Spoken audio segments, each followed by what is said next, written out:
तो भाइयों, Joy boy एक ऐसा मिस्टीरियस कैरेक्टर है जो अभी हाल ही में वन पीस की स्टोरी के लिए इम्पोर्टेंट हुआ है वानो आर्क के बाद। इससे पहले जॉय बॉय का जिक्र फिशमैन आइलैंड में हुआ था पोनेग्लिफ के जरिए, और अभी एगेट में भी वेगापंक ने बहुत चीजें जॉय बॉय के बारे में बताई हैं। तो फिर भी बहुत ही कम इन्फॉर्मेशन है हम पे जॉय बॉय के बारे में। तब भी अभी स्टोरी का main core point Joy boy बन रखा है, जिसने 800 ईयर्स पहले वर्ल्ड सेंचुरी में जो भी इवेंट में पार्ट लिया था उनका इम्पैक्ट अभी तक है। और जॉय बॉय ने अपनी डेथ के बाद भी 800 सालों से लगभग सारे मेजर इवेंट को इन्फ्लुएंस करा है। पर आखिरकार जॉय बॉय जैसे most powerful and legendary character का एंड कैसे हुआ, तो इसी चीज के बारे में आज मैं इस वीडियो में बताऊंगा, जिसमें जॉय बॉय की पॉसिबल लाइफ, जॉय बॉय की डेथ के पीछे का कारण क्या हो सकता है, और अब जॉय बॉय का इनकम्प्लीट काम लूफी कैसे पूरा करेगा। तो वीडियो बहुत ज्यादा इंटरेस्टिंग होने वाली है, लास्ट तक जरूर देखना। तो चलिए शुरू करते हैं फर्स्ट पायरेट बन के। सबसे पहले बात करते हैं जॉय बॉय की पॉसिबल लाइफ के बारे में। तो जैसे मैंने अभी बताया था, जॉय बॉय स्टोरी के लिए इम्पोर्टेंट वानो आर्क के बाद हुआ है। तो वानो आर्क में one of the main person था कोजुकी ओडन। अब अगर इसकी लाइफ को अच्छे से देखे तो उसे देख के कहीं ना कहीं बोल सकते हैं जॉय बॉय और ओडन की लाइफ में बहुत ज्यादा सिमिलरिटी है, या बोलूं तो ओडा सेंसेई ने ओडन की लाइफ के जरिए फोरशैडोइंग करी है जॉय बॉय की लाइफ की। अब मैं ऐसा इतने कॉन्फिडेंट से इसलिए बोल रहा हूँ क्योंकि जॉय बॉय की बात करें तो जॉय बॉय शायद से काइडो, बिग मॉम, रॉकडी जिबैक जैसा नहीं था जो लोगों को मारता और लूटता था, बल्कि ये रॉजर और लूफी जैसा पायरेट था जिनका डिजायर फ्रीडम और किसी अपमोस्ट पावरफुल अथॉरिटी के रूल से अलग होके अपना काम करना था, जिसके कारण से जॉय बॉय बना फर्स्ट पायरेट जिसने सी में सेल्ड करा मोस्ट प्रोबब्ली फ्रीडम के डिजायर के लिए, जो सेम है ओडन के साथ। जैसे कि ओडन वानो में रहता था जो एक वास्ट एंड पावरफुल कंट्री थी, पर साथ में एक्सट्रीमली रिस्ट्रिक्टिव भी, क्योंकि वानो को आउटसाइड वर्ल्ड से इंटरेक्शन करने का कोई शौक नहीं था, जिसके कारण वानो के पीपल वानो में ही रहते थे। पर ओडन जो माइटी वॉरियर था वानो का, जिसकी डेस्टिनी थी वानो को एक दिन रूल करने की, वो वानो के बॉर्डर और रूल से खुद को कैदी मानता था। तो वानो का स्ट्रॉन्गेस्ट फाइटर होने के कारण ओडन रूल की परवाह नहीं करता था, और बहुत बार इसने अटेम्प्ट करा वानो को छोड़ने का, और फाइनली लास्ट में ओडन सक्सेसफुल हो जाता है और वानो को छोड़ के अपने ग्रैंड एडवेंचर में निकल जाता है आउटसाइड वर्ल्ड को देखने के लिए, जहाँ पे बहुत सारे दोस्त बनाता है, जिससे ओडन फर्स्ट पायरेट बनता है वानो का। और जब ओडन बाहर था अपने एडवेंचर में, तो वानो में ओरोची, काइडो और बीस्ट पायरेट के साथ मिलके वानो पे अपना कब्जा कर लेते हैं। और जब ओडन वापस आता है वानो में, तो वानो के पीपल खुश हो जाते हैं, उनका रूलर आ गया। पर होता कुछ नहीं है। ओडन और 9 रेड स्कैबर्ड फाइट करते हैं ओरोची और काइडो से, जिसमें ओडन काइडो पे भारी तो पड़ता है, पर एट दी एंड धोखे से काइडो ओडन को डिफीट करता है, जिससे वानो की लास्ट होप भी खत्म हो जाती है। और लास्ट में जब ओडन की डेथ का टाइम आता है, तो ओडन की विल 9 रेड स्कैबर्ड के पास जाती है, जिससे 20 साल बाद वापस वॉर में ओडन की विल के साथ 9 रेड स्कैबर्ड काइडो से फाइट करते हैं और लूफी की हेल्प से काइडो को डिफीट करते हैं। तो may be exactly same Joy boy के साथ भी हुआ होगा, क्योंकि जॉय बॉय ही फर्स्ट पायरेट था जिसने सी पे सेल करा था। तो उस टाइम पे सी में जॉय बॉय से पहले किसी ने सेल नहीं करा था, वरना फिर जॉय बॉय फर्स्ट पायरेट नहीं बनता।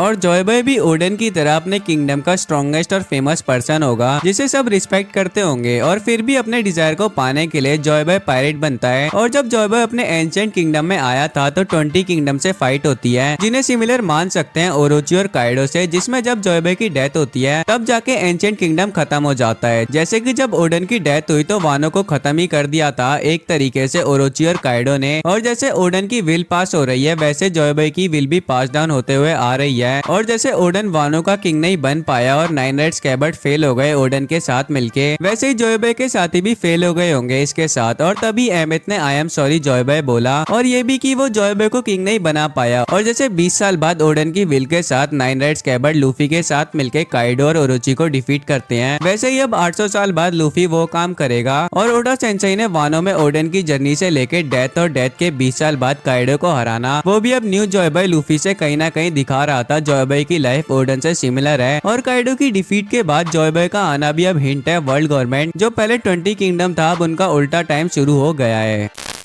तो अब जॉय बॉय की डेथ हुई कैसे, तो बात ऐसी है, जॉय बॉय ने 800 ईयर्स पहले 20 किंगडम से फाइट करी थी, जिनकी अपोजिट आइडियोलॉजी थी जॉय बॉय से। और वैसे तो एंशिएंट किंगडम शायद से बहुत ज्यादा पावरफुल थे, फिर भी 20 किंगडम ही जीतते हैं वॉर को। और जो वॉर हुई थी उसमें सी लेवल 200 मीटर बढ़ गया था, जिससे वॉर के एंड तक एंशिएंट किंगडम पूरा डूब गया। और अभी 200 मीटर सी लेवल कैसे बढ़ा, आगे वीडियो देखते जाओ पता चल जाएगा। और जैसे कि वेगापंक ने बताया है, जॉय बॉय की डेथ हो गई थी वॉर के एंड में, जिससे जाके ग्रेट वॉर खत्म हो गई थी। तो ये चीज बता देती है जोयबे मोस्ट इंपोर्टेंट पर्सन था वॉर के टाइम, जिसके एंड से वॉर का एंड हुआ। फिर 20 किंगडम ने मिलकर वर्ल्ड गवर्नमेंट को बनाया जो मैरी गुएस में जाके रहने लगे और वर्ल्ड ऑर्डर को कम्प्लीटली चेंज कर दिया वर्ल्ड गवर्नमेंट ने। और वैसे तो जोयबे वॉर के एंड में मरा कैसे वो अभी किसी को नहीं पता, पर शायद से जोयबे अपनी खुद की मर्जी से ही मरा होगा हारने के बाद भी। पर अभी बिना किसी कंक्लूजन पे आने से पहले कुछ चीजें क्लियर करते हैं। सबसे पहली बात, शायद से एंशिएंट किंगडम और जोयबे फुली अवेयर थे ये वॉर को हारने वाले हैं, क्योंकि ये अपने स्टोरी को पोनेग्लिफ में लिखने लगे इस होप में कि ये story generation to generation pass होती रहे। और अब जो काम ये नहीं कर पाए वो कोई आगे फ्यूचर में करेगा, जिससे एक तरीके का विल भी मान सकते हैं। क्योंकि ओडन की लाइफ में तो नाइन रेड स्कैबर्ड टोकी की हेल्प से 20 साल आगे आ गए, जिससे ओडन की विल जल्दी पास हो गई। पर जोयबे को तो मरे हुए 800 साल हो गए, तो उसकी विल को पास करने के लिए पोनेग्लिफ बहुत अच्छा तरीका हो सकता है। तो अब दूसरी बात, जोयबे के जो भी कंपेनियन थे, जिसमें जोयबे का खुद का क्रू हो या एंशिएंट किंगडम से ही हो, उसमें कोई ना कोई एक धोखेबाज हो सकता है जिसने अल्टीमेटली कंट्रीब्यूट करा जोयबे के डाउनफॉल में। जैसे ऐसा ही सेम ओडन के साथ भी हुआ। कुरोजोमी कांजुरो ने ओडन को धोखा दिया जो नाइन रेड स्कैबर्ड का मेंबर था, और ओडन और काइडो के फाइट के टाइम हीगो और आशी ने चीटिंग करी जिससे ओडन हारा। तो वैसे ही जोयबे का कोई साथी धोखेबाज होगा और धोखा देने वाला मोस्ट प्रॉब्ली ईमो ही होगा जो जोयबे को जानता था। ये बात जोयबे की हाकी के बाद तो कंफर्म ही है। और जैसे ओरोची ओडन को धोखा देने के बाद वानो का किंग बन गया, वैसे ही ईमो अब वर्ल्ड का किंग बन रखा है। और ईमो ने धोखा इसलिए भी दिया होगा क्योंकि एंशिएंट वेपन को एंशिएंट किंगडम ने बनाया था, पर ये वेपन किसी तरीके से 20 अलायंस के पास चले गए। और अब तो पता चल ही चुका है ईमो के पास एंशिएंट वेपन में से एक वेपन है यूरेनस, जिसको यूज करने के लिए कुछ स्पेशल चीजें चाहिए, जैसे कि मदर फ्लेम और प्रेशियस मैनर में यूज करना पड़ेगा ताकि वाइड स्प्रेड एरिया में ज्यादा डिस्ट्रक्शन ना हो। पर एंशिएंट वेपन 20 किंगडम्स के पास चला गया, जिसका यूज इन्होंने शायद से एंशिएंट किंगडम को डिस्ट्रॉय करने में करा, जिससे सी लेवल बढ़ा और at the and ancient kingdom डूब गया। वरना तो शायद से एंशिएंट किंगडम को डिफीट करना बहुत मुश्किल काम था।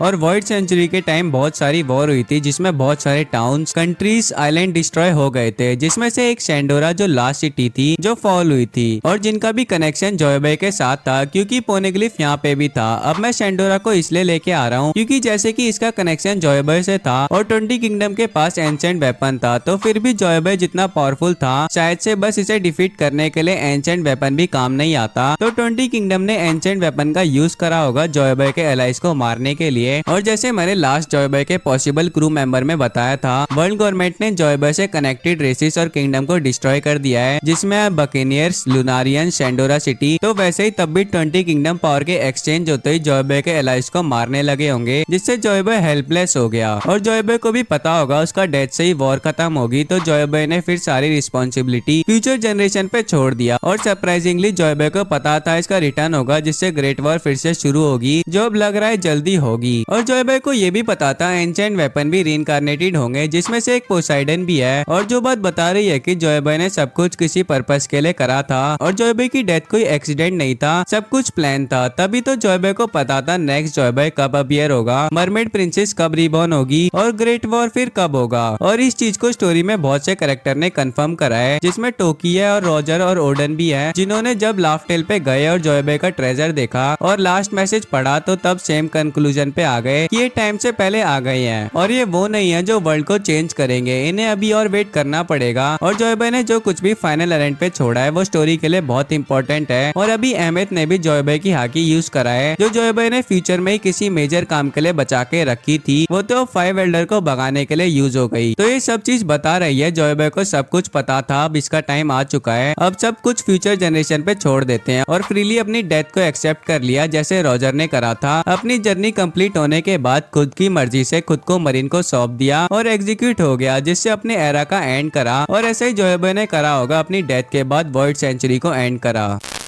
और अब ये चीज की जोयबे जो बहुत ज्यादा पावरफुल था फिर भी हार गया, तो लूफी उसका काम कैसे करेगा। तो बात ऐसी है, लूफी के पास है जोयबे का डेल फ्रूट हितो नोमी मॉडल निका, जो इसे जोयबे जैसी पावर देता है। साथ में वन पीस में कोई एक सिंगल कैरेक्टर कितना भी पावरफुल हो जाए, उसकी रियल पावर उसकी साथी के साथ होती है। तो जैसे ही जोयबे बहुत ज्यादा पावरफुल था, पर जो उसके साथी थे या उसके क्रू वाले वो जोयबे के लेवल पे नहीं थे, और ना ही 20 किंगडम्स के। और ऐसे ही सेम ओडन के साथ था। ओडन तो काइडो से पावरफुल था, पर 9 रेड स्कैबर्ड काइडो के लेवल पे नहीं थे। ऊपर से ओडन को भी धोखा मिला था काइडो से फाइट के टाइम। तो अब यहीं लूफी को देखें तो लूफी की रियल स्ट्रेंथ क्या है, ना तो वो डेल फ्रूट है ना तो वो हाकी है। लूफी के क्रूमेट के बिना लूफी कुछ भी नहीं है। तो जो धोखा जॉय बॉय और ओडन को मिला था तो अब ऐसा लूफी के साथ नहीं होने वाला। और अब फ्यूचर में लूफी तो स्ट्रांग होगा ही, साथ में इसके क्रूमेट्स भी। और वॉर में कोई अकेला तो लड़ नहीं सकता, उसे साथी भी चाहिए। तो जैसे जॉय बॉय के साथी थे जिन्हें वर्ल्ड गवर्नमेंट ने खत्म कर दिया, तो वैसे ही अब लूफी के भी साथी हैं जो अब आगे फाइनल वॉर में लूफी का साथ देंगे। और लूफी की जर्नी में आज तक कुछ ऐसा नहीं लगा कि इसे कोई धोखा देगा, खास करके लूफी के क्रूमेट। बाकी होने को तो कुछ भी हो सकता है, पर मेरे हिसाब से लूफी का हाल जॉय बॉय और ओडन जैसा नहीं होगा। तो लास्ट में इमू हारेगा और जॉय बॉय का अधूरा काम लूफी पूरा करेगा और पायरेट किंग बनने के साथ में वर्ल्ड का किंग बनेगा। तो भाइयों ये वीडियो यहीं तक थी। वीडियो कैसी लगी कमेंट करके बताओ। वीडियो पसंद आई हो तो लाइक करो, चैनल पे नए हो तो सब्सक्राइब करो। मैं मिलता हूँ आपसे नेक्स्ट वीडियो में। सायोनारा।